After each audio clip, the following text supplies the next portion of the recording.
caregiver? What's the difference between these two? Let's talk about it.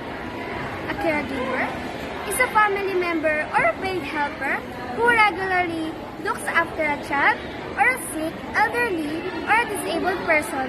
Caregivers are responsible for tending to the needs of those they care for, which can include physical, emotional, and financial support. And for caregiving, it is a work that you can refer to the variety of jobs that involve providing care for children, elderly people, and or those with chronic illnesses or disabilities. Okay everyone, are you ready for our new day? Yes, we are. But before we start, may I ask you how's your day? Yes, Randy? I'm sad today because my mom and my dad work so early.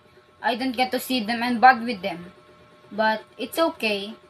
You're here, Mom, and my friends. It's okay, Randy. We're here to take care of you. And after that, let's tackle our topic for today about caregivers. You work, Mom? Yes, we are going to talk about caregivers and caregiving. But let's hear this story first. The caregiver's heart. She was a caregiver and she had a heart of gold. She would spend hours with her patients, listening to their stories and sharing in their joys and sorrows. She knew that her job was more than just a paycheck, it was a calling. One day, she met a patient who changed her life. He was an elderly man who had lost his wife of 50 years. He was lonely and depressed and he had given up on life. But the caregiver saw something in him that no one else did. She saw a spark of life that was waiting to be rekindled. She spent extra time with him, talking to him and encouraging him. She brought him his favorite foods and played his favorite music. She even took him on walks in the park. Slowly but surely, he began to come out of his shell.